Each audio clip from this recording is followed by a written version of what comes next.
para dito kay Senador Peter Cayetano. Thank you for accommodating us. Thank you, and I hope I'm ready for you. You ask the toughest questions. No, I don't. Come on, I'm very nice. So, it's been a while. Bakit hindi ka masyado nagpapa-interview? Soul searching, kasi 2022, syempre kadibati ko yung naging Pangulo 6 years before that. Then, malapit ako kay President Duterte pero hindi naman ako ganun kalapit kay Vice President Sara. So when I won in 2022, searching din ako anong role ko dito, bakit nasa Senate pa rin, baka time to listen more than to speak. Not knowing that I'll find myself as minority leader 3 years later and yet another national scandal but in a scale we've never seen before. You're so right. Oo, matagal na rin tayo dito. Ngayon talaga lang natin nakikita yung ganito kalaki yung bulusok ng pagsabog ng bulkan. Well, siguro kasi 'di ba, Korina, yung let's say whether you say BIR or customs or even DPWH, it's massive pero kanya-kanya and different. Pero yung modus na parang may mastermind and then so many people involved. Tapos ghost pa. Oo. Parang nowadays, na may cellphone, may internet, may local media, parang paano nangyari to, di ba? Right. And it's been happening for so long. For so long. Yeah. Under the noses of the best journalists. Hindi ba? Well, the best politicians. Yes. I would dare say the best COA in history given the budget, the money, and yung ni-reveal nila the last 10 years. But it also, apparently, so it's like a COVID-19. It infected too many people. Too many, and we didn't know where it was coming from. Kasi there was a time to be a contractor was a badge of honor. And all contractors are wealthy. I mean, most of them are. So who is to presume irregularity? Especially when you say AAA, di ba? Oo. So pag sinabi mong AAA, and then usually pag AAA, meron silang private, may government, parang bang hindi mo i-risk yung license mo o yung pagkilala para pumasok sa ganito. And then, nagising na lang tayo isang araw na it's so massive and high government officials. And can you imagine on October 25, 3 months na since President Marcos said this in his SONA, but magti 3 months na, wala pa tayong listahan kung ano yung ghost. Di ba na kung gaano ka-massive yung mga problema? Kasi 3 trillion pesos in 3 years, tapos pag dinamay mo pa yung before 2022, before 2016, ang haba pa nun. But yun na lang 2025 at 2024, bakit wala pa tayong listahan ng ghost, di ba? Okay, bakit nga ba? I don't know. Because that's also one of my questions. Do you think may mangyayari dito which goes to, bakit ang tagal? Di ba, in any problem, you start by acknowledging that there's a problem. Di ba? Kung addiction yan, if you don't say you're an addict, then there's no change. O, as soon as you acknowledge that, the next step is, saan tayo magsa-start? So sa akin kasi, with the amount of money we're talking about, which is definitely tens, maybe hundreds of billions, hindi naman siguro trillion, kasi hindi naman yung trillion yung ghost, di ba? And even if you say 300 to 350 billion flood control a year for 3 years, hindi naman lahat yon ghost. So we're talking about hundreds of billions of pesos. So kung ikaw ang mastermind nun, at hindi lang naman siguro isa mastermind, and then maraming nasa first layer, guguluhin mo talaga. Guguluhin mo talaga. So from the smallest corruption to the biggest, gusto mong rambulin yon para nga hindi mapunta sa'yo. And then magturuan na. And of course, there are temptations, di ba? I mean, you'd rather catch a congressman than a district engineer. And you'd rather catch a senator rather than a congressman. Of course, kung makahuli ka ng secretary or higher, why not? But the question is, yun ba yung mastermind? Di ba? Or yun ba yung pinapain? And how guilty is that person, no? So, corruption is corruption, Korina. I mean, hindi ko inano yun. Whether 1 peso or 1 billion. But, di ba parang sa hive of bees pag yung queen bee, hindi mo hinanap, manganganak lang yon. Walang tigil yon. Well, aside from the fact na yan ang pinakamadaling, that's the low-hanging fruit. Yes. Na unahin na natin ang mga ghost projects. Low-hanging, pero yun din ang pinaka-substantial. Why? So, just like we saw in Bulacan, di ba? From the ARD na dating DE, the DE, the assistant DE, wala na silang choice after 1 or 2 hearings kung hindi kumanta. Kasi hindi lang ma-explain yung ghost eh. Paano mo nabayaran na tapos na. And hindi mo kayang ikaw lang yon, di ba? So, if they're saying in the rest of the country, then they're going around, meron to. Imagine if in a few days, in a month, in 2 weeks, they can come up with eto ghost. So if you say it's 4 provinces in the country, and then that province you can isolate at makita natin, is the mastermind in that province the same as the mastermind in Bulacan? Di makikita na natin kasi in any crime, kailangan mo ng working theory.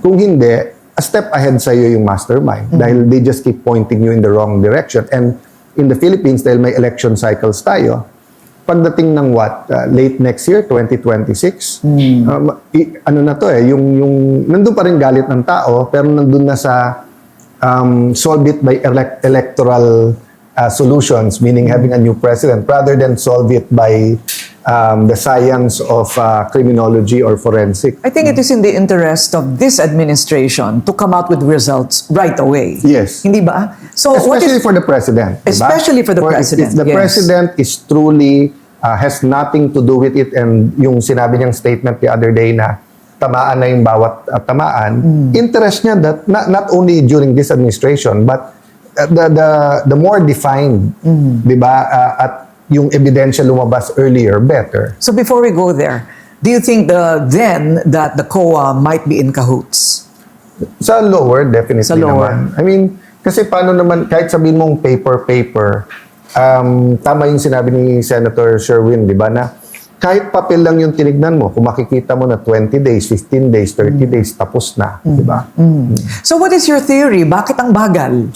Remember also, hindi ba katakataka, Senator, na may 15 sa listahan na si mismong PBBM ang naglabas.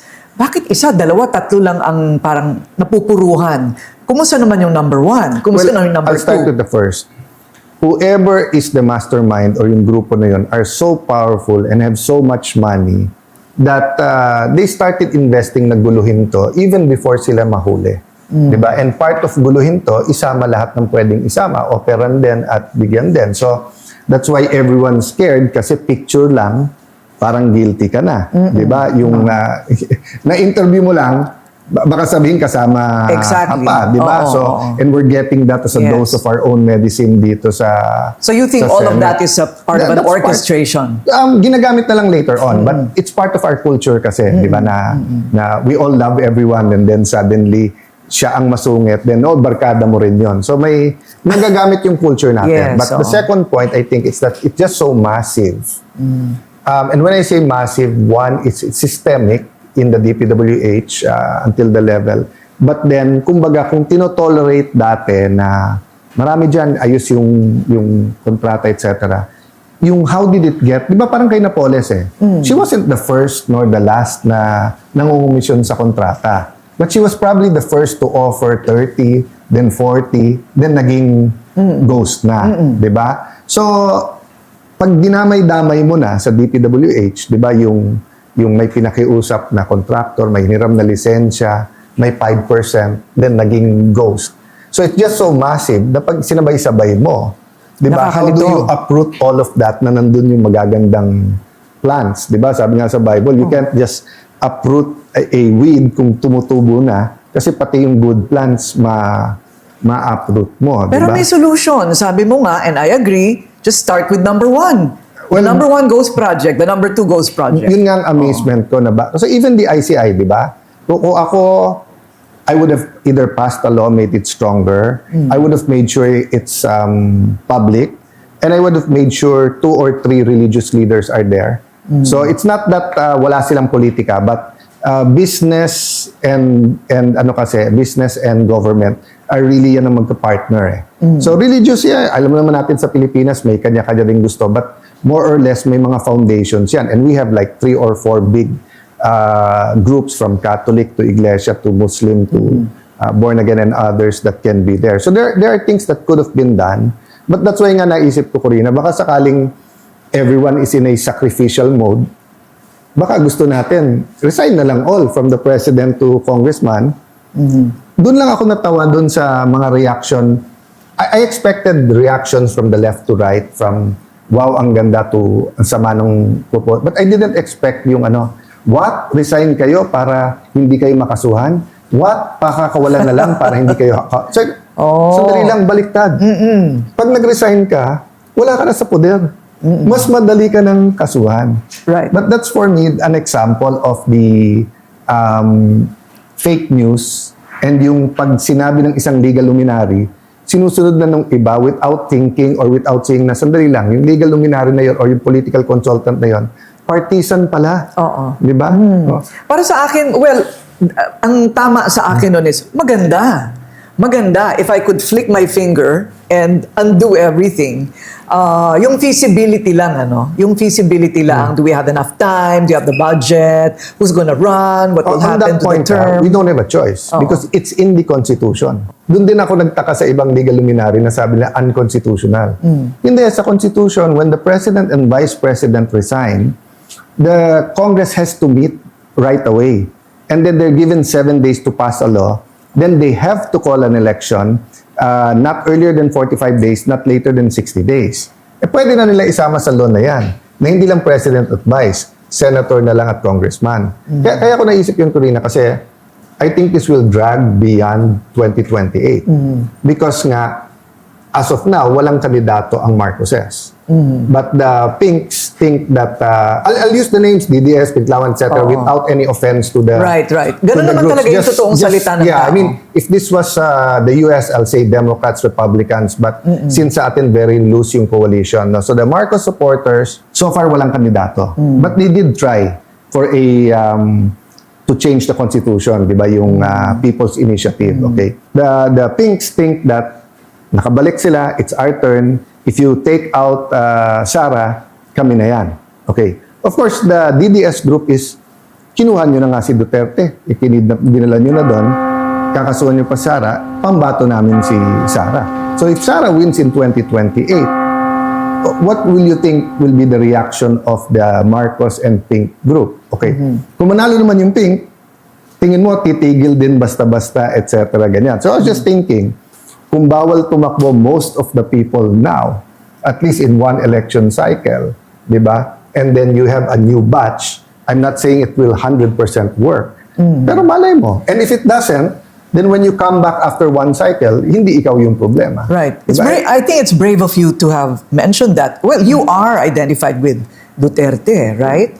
So for I you ran to... as an independent last time, but among the groups, I'm identified more with them. Because of the minority bloc. And so thereby, it was brave of you to say that because that discounts, that really derails also the movement for Sara. Totoo naman na malabong mangyari yan. But it will take everyone eh. So sabi nga ng Malacanang to their spokesperson, si Ate Claire, no? Sabi niya, mauna ka.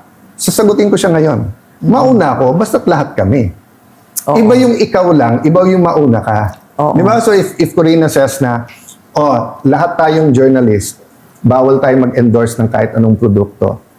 If they say, mauna ka, Korina, or if they say, everyone does it, sige. Di ba? But not all networks pay their journalists the same. Right. So iba yung, but eto, halos pareho kami ng sitwasyon. Siyempre, kawawa lang yung neophytes ng Congress at ng Senate ngayon kasi parang wala pa kaming alam dyan, bawal na kami. No? But my point is, in this present universe natin ngayon, we have a problem. We do need national transformation, pero parang walang root going there. Right. I mean, if you're here long enough, para bang paulit-ulit paggabi lang ng paggabi, di ba? I mean, whether you talk about scandals nung first President Marcos, okay, President Cory, President FBR. I mean, the presidents handle it differently, but every administration had their own scandals. Eh. So parang vicious cycle ng palaki lang. So that was I was thinking na if we just continue this to 2028, baka mag-people power, baka mag-kudeta, baka may election, pero right after, ganun na naman. So parang, so I was thinking kung multiverse to, what if in another multiverse, who's ang nagbigay? The president says, I have 3 more years, but for the country, sige. Vice President Duterte says, sure win ako susunod, pero sige, pagbigyan ko. And in another multiverse, we just turn back time and start from the beginning, knowing what we know now. Yeah. Di ba? Well, with all the technology now, even ako, gumigising pa rin ako na paano nangyari lahat to. Paano nangyaring... Kaya nga multiverse eh. Yeah. Pupunta tayo dun sa part na babantayan na natin ngayon lahat ng mga flood control projects. But ang problema, Korina, hindi lang flood control ang problema eh. Marami because pa. of BIR. I mean, you have friends, I have friends, Yes. diba? Okay. Customs. I wasn't gonna say customs, but then, nung kinonfiscate yung mga sasakyan ni Diskaya, ang sabi ng mga Diskaya, we got it from dealers. Ang sabi naman ng custom, hindi bayad ang tax. I haven't heard na iniimbestigahan yung dealers. So obviously, hindi lang smugglers, meron ng sistema doon, di ba? And then, banks. I'm still going back and forth kung ano stand ko doon. Pero sa isang banda, pera mo yun. So dapat ma-withdraw mo yun. Sa isang banda naman, oo nga naman, pag nag-withdraw ka ng 400 million a day, hindi ba Di ba 500,000 lang maamla ka na? No, mafla-flag. Yes, mafla-flag. But if it's a usual transaction, meaning my business ka, so if I have a restaurant na it makes $1 million a day or 600,000, mafla-flag lang pero okay lang yon. So like in this case kasi kontratista sila eh. So that's so it's flag but it's not stop because it's not a suspicious in the sense that it's explainable, 'di ba? Pero sabi nga nung iba ngayon, but if 30% lang ng kontrata is supplies, and usually supplies check but ganyan, di ba? But tingin ko baliktad naman, nag-overboard naman sa 500,000 lang a day. Kawawa na ngayon ang maraming mga negosyante na they need more cash a day. So what will they do? Baka hindi nila i-deposit ngayon. The change of leadership and the Blue Ribbon Committee. Okay. Why do you think Ping Lacson resigned? I think many factors, di ba? Yung like us, we've been around so may pananaw at way siya of how to run it. Pero he got back to the Senate. It wasn't that long ago kasi he was in the Senate during Duterte's time, but 3 years siyang wala. Umiba talaga Umiba din. Not only because of the senators, because of social media. So ngayon, dati, siguro 60-70% ng gawin mo, ikaw chairman. May iba pa ang chairman, parang 90%. Parang ako chairman Pero ngayon hindi. You don't believe that there's pressure for him to... That's one factor, di ba? Na it's more difficult. Okay. Pangalawa, tama yung sinabi ni Senate President Soto. Sala sa lamig, sala sa mainit. Meron gustong stop. Pag sinap, gusto ituloy. Pag tuloy, meron gustong, Third, from the senators. Kasi nga, yung direction, so like kami sa minority, may angal kami sa... Definition lang bakit pag minority senator ang naglagay ng pondo sa budget, bakit insertion? Pero pag sa majority, amendment. Di ba? Yung may mga ganun na bakit pag may nabanggit, and hindi namin pinagtatakpan full investigation tayo. Pero pag may binanggit sa credible yung witness. Pag sa majority, ganon. And to be fair, that's not all on Senator Lacson, di ba? And then outside, there are things outside we don't know. Right. How does Malacanang feel? How does this group feel? How I think yung we don't know ang dahilan. Marami kasi hindi naman maramdamin si Senator Lacson kung yun lang. Well, all these rumors of the coup, pero sa kanila nanggagaling yun, hindi sa amin Kasi if yung 5 na nagsabing mag-independent na lang kami, if they wanted to go with us, the majority na kami. Right. But by announcing na, you've covered the Senate long enough, di ba? Pag yung 5 sinabi mag-independent, ang ibig lang sabihin nun sa majority, ligawan nyo kami. Kasi if they wanted to join us sa minority, hindi na mag-a-announce yan. Panliligaw ba ang hinahanap nitong 5 ito? And by this 5, we're talking about JV, the 2 Villars, tama? And the 2, sino ba yung dalawa? Nabanggit ni JV si Win, and then I don't know the other. I don't really know. Right. Well, 2 factors. 1, malaki ang minority ngayon, 9. So we only made 3. Number 2, napaka-toxic yung issues. But doon sa issues, Korina, it's not always homogeneous. Ang tingin ng iba, hindi, DDS siyang na yan. Si Senator Marcoleta was adopted by Vice President Sara's group, but he's an independent. I ran as an independent in the last election 2022. But obviously, I'm close to them. Si Cheese is more Marcos independent rather than Duterte independent. Si Joel ran with the yellow pa, hindi pa pink. Di ba? He ran with Mar and Lenny noon. But then, he's sort of independent then. Di ba? So, I'm not sure about Senator Jinggoy. So, mixed din kami. Kaya lang, there are more issues na magkasama kami kasi nga, mas maingay ngayon yung Marcos and Pink versus Duterte. But to be fair to the senators, it's much more than that. Mas maraming kulay at mas maraming May ganun issues. ba Marcos versus Pink? Merong ganyan? Marcos and Pink. Sumusuporta yung Pink kasi pagka umabot sa Marcos or nag-resign, si Sara na. Oo. Kaya kita mo, kaya nagkakagulo nung September 21 kasi hindi na malaman kung sinong pagre-resignin. Hindi ka naman pwede mag-people power na vice president lang ang para-resign mo kasi kaya ka nga nag-people power, may pina-resign ka, may papalit. I think the first rally was kind. I mean, meaning gusto nilang magkaroon ng pagbabago at bigyan ng pagkakataon ng So administrasyong I think ito. the people who went are organically mad and they want change, they want transformation. The problem is the leaders. The leaders all want something else. Diba? The Tete leaders want nakapwesto na si Sara. The Marcos leaders wants na everyone na mali dito, the Pink want kami na. So, naghahalo-halo So you don't believe that Senator Lacson left because he's pressured not to include certain personalities in the investigation? Never naman nagka-pressure na na wag mag-include. We just want the sanity na number 1, sinong mastermind, number 2, anong direction, number 3 is that if they mention, may some sense of proof sila. Correct. Diba? Hindi lang yung basta magbabanggit ang pangalan. Hindi lang yung magbabanggit lang. So, nagkagulo ng majority nung sinabing may mababanggit sa kanila. O, diba? So, yun lang sabi namin bakit pag may nababanggit sa minority, okay lang na ituloy. So, it just so happened, nakita na nila point namin nung sila. Diba? And then, ganun din, diba? Nung nasabing may insertion si Senator Risa, nagkagulo na lahat. And then ngayon, may debate, what is insertion, what is amendment. Correct. O, diba? But inherently, hindi naman masama ang amendment and Hindi. insertion. Hindi. Depende kung saan balak gamitin, hindi ba? No, well, in general, una-una trabaho natin mag-amend. And kung wala kang amendment, kukurapin lahat ng executive yun. Kasi kung ano ilagay nila, hindi mo nagagalawin yung budget. Si Senator Ping kasi earlier on his career, may natuklasan siya na nilagyan niya ang pondo, parang nagka-problema. So sabi niya, from now on, I won't get any more infrastructure. I won't put, di ba, whether pork yun, PDAF, or insertion, di ba? So of course, from his branding, is that it's the, di ba, some people say money is the root of all evil. Hindi yun ang nakalagay sa Bible. Nakalagay sa Bible, the root of all evil is the love of money. So for Senator Ping, I mean, I don't want to speak for him, pero parang ang branding niya, insertion is the root of evil. Sa akin kasi, it's the corruption of anything you insert. But if you don't corrupt what you insert, di ba? So for example, if you're from Tarlac, they want to put flood control at wala naman flood, and you want to put a hospital, masama ba yun?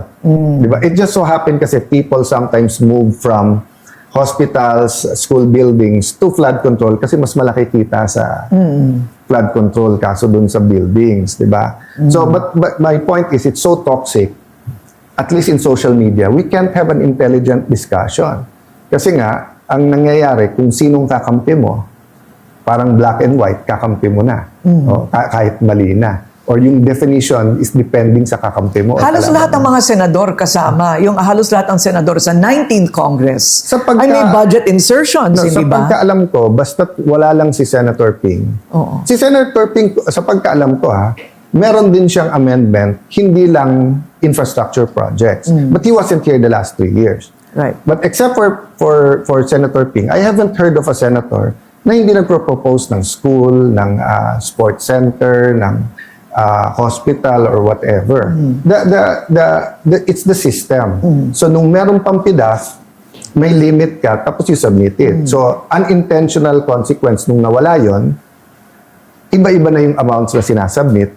Tapos yung small committee na kung tawagin, small BICAM committee, got more powerful over time until nga nawala yung transparency, until na mukhang one way or the other, hindi naman sila lahat, pero nandun nang gagaling yung paanong gawin yung corruption scheme na ito. So, hindi pa nakakarating sa inyo yung chismis. Marites lang po ito. We have no, I don't know what the basis is. Yung nagbabanggit ng mga pangalan, tapos pinapa-stop.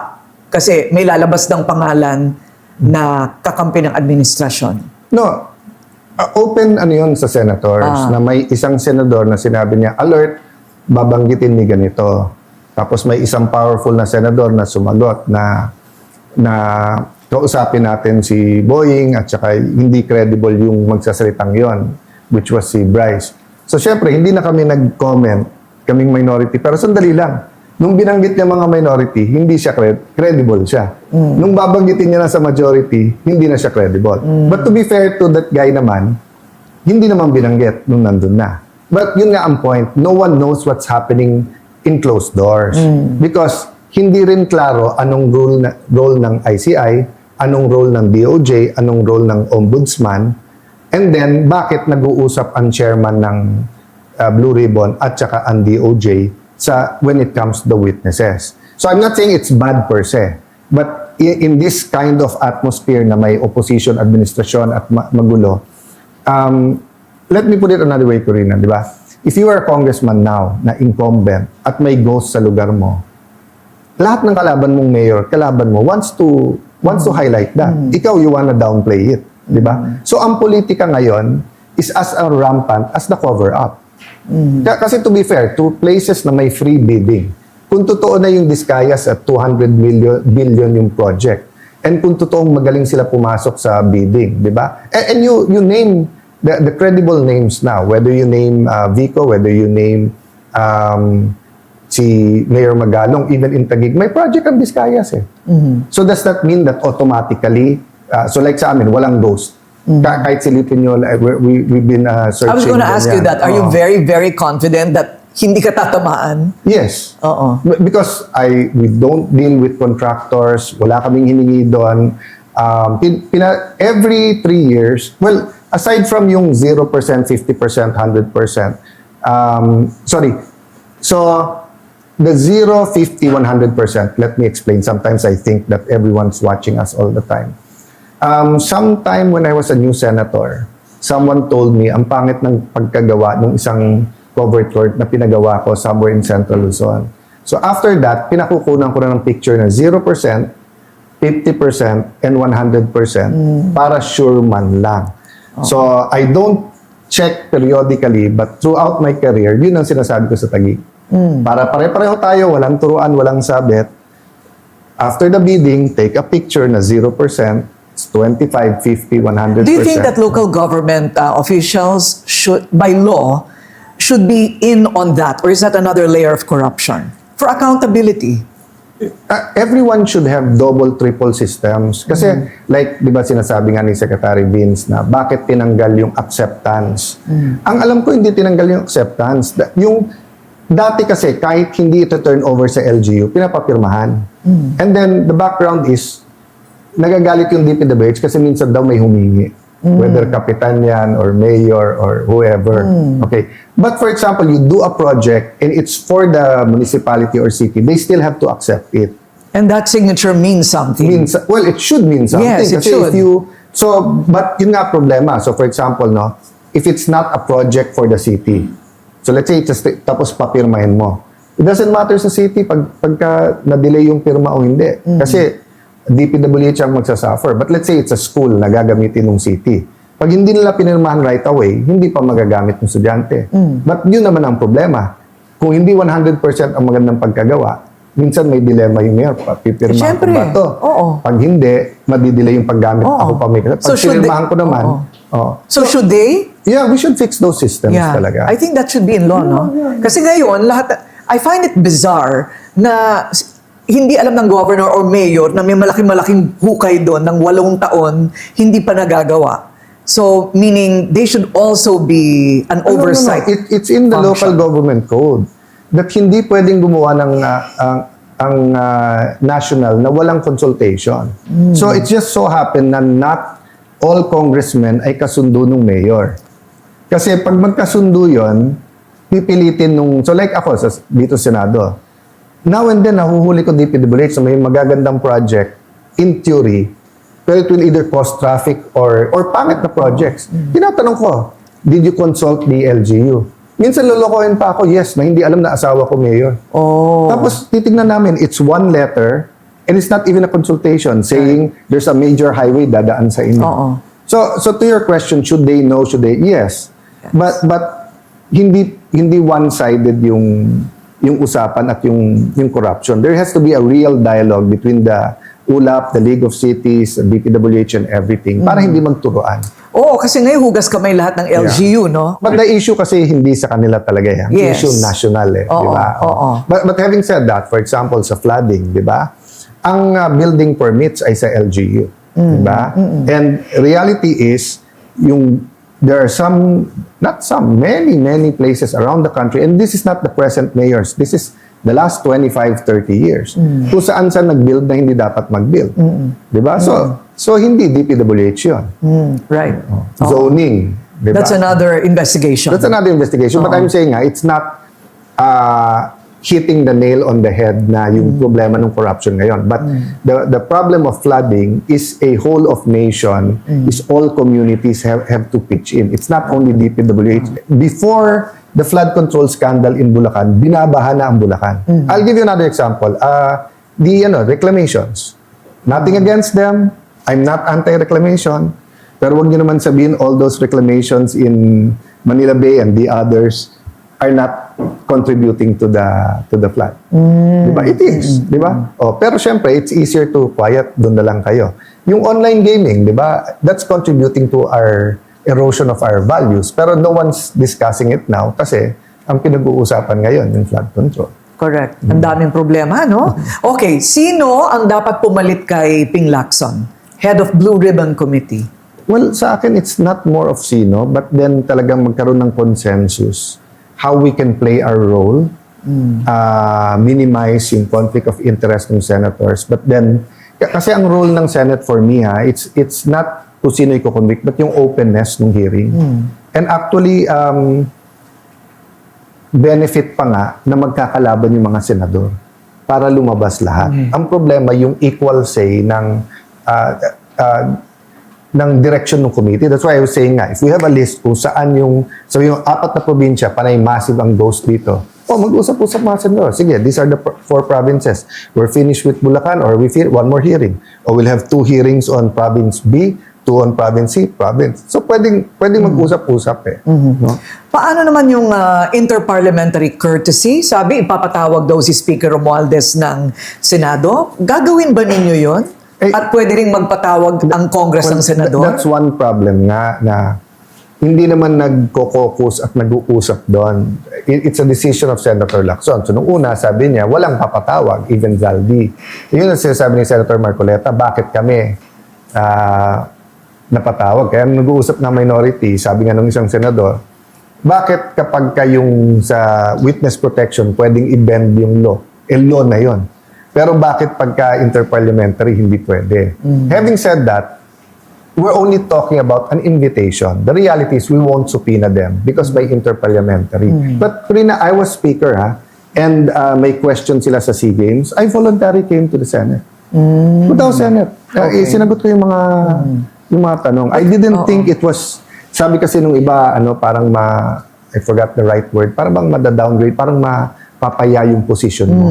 So ikaw baliktad, kung chinichismis minamarites yung position mo na may corruption, may ganito, bumababa yung position you hold. But you go there, sabi ko, samahan niyo ako mga congressmen. Tapos they treated us Does it happen in the US? That they call on each other? Sa US kasi pag medyo maganda na ebidensya, resign na eh. Tapos yung mismong caucus mo, meaning yung kapartido mo, ang magpe-pressure sa'yo mag-resign. So, hindi na umaabot doon. So, palagay mo, Senator, aabot sa ganyan? Yung magtatawagan kayo? Well, umaabot na sa may mga ni-name, di ba? But ang problema nga, katulad nung kay Bryce, pabago-bago din siya. Kasi, sabi ko nga, masosolve yun eh. Masosolve yun pag nakita mo na kung sino yung mastermind at pagka lahat ng ghost na ipila na. Di ba? So, actually, if we stop there, walang problema. But yun nga, the lawyer of Bryce was saying, meron pa kasing name. Pero sabi ni Bryce, hindi totoo. My problem with that is not really the senators. It's the trust. Trust in Malacanang, trust in DPWH, trust in Congress, trust in the Senate. Wala nang trust eh. So how can you govern pag walang trust? So it will always be suspect because of conflicts. Well, more now. Yes, diba? Kasi more now than ever. For example, sa Napoles, that wasn't everyone. And kay Napoles, yung PDAF mo, sinubmit mo eh. So you can follow it. So if it's Alan A, Alan B, Alan C, Alan D, O Alan A, 80 million, o may nilagay ka ba sa soft? O pag meron, nilagay mo ba kay Napoles? Madaling sundan. Eh ngayon, you have a 6 trillion peso budget, and ang insertion, if you call it insertion, amendment, if you call it amendment, in the budget is almost 1 trillion pesos. I'll do a fast talk. So, what do you think about the transparency of the investigations of the ICI? Should it be public or private? It should be public, but we should sit down how to strengthen the ICI. And I think religious leaders should be included. And I think there should be a law para tunay na independent sila. They're called independent now, but they're still a Malacanang creation as of now. Trial by publicity? No. It shouldn't be as... What I meant by naman na public, kasi for example, Korina, everyone invited there now, are they being asked the right questions? Remember... We don't know. We don't know. Yeah. So that's the problem. So between full transparency, meaning naka-live, and somewhere in between, or should we allow like sa courts, di ba? Hindi naka-live stream, pero nandun yung mga media. So you can draw, you can note down, di ba? But yung hindi natin alam kung anong tinatanong, kung anong direction, anong et cetera, di ba? So ako wala akong doubt sa ICI now, but very clear sa akin, it can be strengthened. Right. But it is a legal entity, right? It is a legal entity. It's a legal entity. But so far, it's independent because of its name. Oo. Pero hindi talaga natin alam. Theoretically, kung gusto silang isara ng presidente, pwede. Dahil hindi independent yun. Ayun. Nung inintriga si Mayor Magalong, umalis siya, nag-appoint ng bago. Dahil hindi independent yun. So there should be an accompanying law to Yes. strengthen ICI, independent of the incumbent. Yes. Tama naman din. Feeling ko tama naman yun. Okay? Independent, di ba? Kasi kahit anong yugyug mo, Oo. that's why sa US, they have the independent investigator or the independent, di ba, in the law. Pati funding nun, sigurado. Tapos, from the president to Congress, walang pwede mag-stop sa kanya. So, eto, nakita mo, spokesperson lang ng Malacanang, konting intriga. Oo. Apektado na, di ba? Oh, medyo. Hindi ko, theoretically, if independent sila, dapat hindi nagko-comment ang Malacanang about ICI. May mga vlog nga ang spokesperson. Oo. Ibang-iba siya doon. Ibang-iba siya pag nasa likod ng pero podium. pagka may blinag ka, sumunod sila. Will sabihin ng tao hindi independent. May blinag ka, hindi sila sumunod, tinitira yung ICI. Oo. See, remember the senior President Marcos, it was martial law. So, katulad nung napatay si Ninoy Aquino, no one believed that that's why they said independent. So, they got someone with high credibility, then they gave them a venue to investigate, di ba? So, that's what independent means. You get the people of the best. So for example lang, ako, believer ako kay Babe Singson. I do believe he had a lot of reforms na maganda. Pero ang testimony ng mga taga-DPWH, unli ngayon, meaning hanggang 100% ghost pwede. Kay Duterte, it was 15 to 25%. Pero kay Pinoy, may 10%. Siya ang secretary nung, nun. So that's what I'm saying Right. na Like, how far back are we going to investigate? Yes, and how independent is independent. But I do believe he should be there. I do believe in the integrity but that's also ni true. Babes. But so that's why, kung imbis na 3, 7 sila, at yung 3, 4 doon ay religious leaders or whoever na we all believe are independent. And was diba? never in government. And they don't have to be magkakampi. Mas gusto ko pang 3 o 7 sila sa council na hindi magkakampi para they guard each other. What about Boying Remulla? The appointment of the ombudsman is almost always political. It's a political appointment.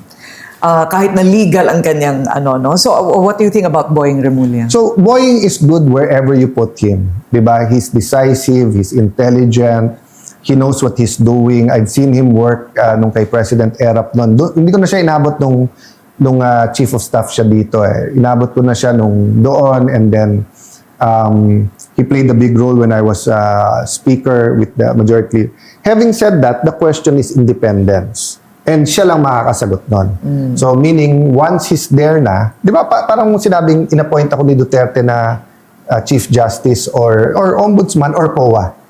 On one hand, I owe him my appointment, so medyo papaboran ko ba yung mga siya at hindi. On the other hand, kaya nga 7 years ka, tapos impeachable officer, meaning hindi ka basta pwedeng tanggap. So, it really depends on his conscience now. If he says na, eto na ang last card ko, eto na huling hirit ko, legacy na to ng pangalan namin, justice is blind, I'll go against anyone. He's capable of putting things in order. He's capable of eto muna. Diba? Sa DOJ, I don't know if he just didn't do it or it's more of may ibang sistema, etc. Kasi kung sa DOJ sana talaga, it's 3 months na since the president said it. Bakit hanggang ngayon wala tayong listahan na kung ano yung ano yung ghost, diba? What about Sara Duterte having to go through the ombudsman? I think she's prepared for anything kasi impeachment nga, bawal ka na rin na tumakbo. So, in our country, basta't ikaw ay tinignan na presidentiable, whether you are or you not. Ako nga every time mababanggit lang na may new Senate President, yung mga ibang vloggers may expose about me. Even if we're not actively campaigning for Senate President, even if hindi ko inambisyon yon. So, we just have to be ready for it, di ba? What would be the tipping point to a revolutionary government taking over? I'm more focused now on a turning point than tipping point. But yes, that's why I propose the resign all. I think a people power or a communist or fascist takeover, fascist meaning more right and more junta than hindi. Mostly sa Pilipinas naman pag may junta pinapasa. But there are some countries na pag may junta, di ba, hindi na nila binibigay sa so yung more fascist. So the fascist and communist threat can be there. Yung people power, it also causes us frustration, di ba? So after people power in 1986 na decentralized pa yung corruption. So there's so much hope but so much then. So I'd keep bringing it back to we need a revival rather than a revolution. But if we don't provide a venue for that, so let me put it this way. I don't think the problem is only political. I think the problem is also spiritual. Not religious, but spiritual. Meaning, do we really hate cheating, lying, and stealing? Or do we only hate it pag DPWH? Pero pag taxes ba, okay lang. Pag exam or plagiarism, okay din lang ba? Diba? Pagka mauna ako sa pila nung iba, okay lang. If I cheat for my wife, wala naman public funds yun, okay lang ba? So, I think, we hate it pag nabuko. Nabuko or pag tayo. Pero pag ibang tao, pag tayo yung dehado, we okay hate lang, it. di ba? Oo. So, I think yung kanina, multiverse, di ba? There has to be an acceptable universe of getting na ikulong tong mga to, but to fix our system. Systemic yung corruption sa atin. It's part of the culture na talaga. Okay, my last question. Fearless forecast. May mga makukulong ba? Short term meron. Remember, last week or 2 weeks lang ago, lumabas yung anti-money laundering ni Napoles. So that's what? More than 10 years. So 10 years from now, assuming lang X number of congressmen, X number of senators, etc. No? So ang doubtful pa ngayon na kailangan bigyan ng linaw, mahuli yung mastermind. Maniwala kapag nahuli yung mastermind at yan nakasuhan, yung nasa ilalim yan will fall. Sino yung mastermind? Abangan. Part 2 tayo. Kala ko, tuloy-tuloy ka na Kala ko ilalabas mo na Ikaw parati kang may K Hindi ako parating may K Nagpepreno siya. You're not ready to say the name? No, we're all sure na hanggang kay Zaldi, how bigger and how dyan. And, But ako nilalagyan ko ng ESA, tingin ko to masterminds. Masterminds. And I think this was an evolving scheme and scam. It didn't start with i-ghost natin. Okay. The greed got there. Okay. But it's a national scam. It's not yung the usual sa DPWH may kita doon, ganon. It was how to consolidate it yun ang working theory ko. Okay. So, sa susunod. Tuloy-tuloy na sana. We're working on it. Sa dulo. We're working on it. Thank you so much. Thank you. And congratulations.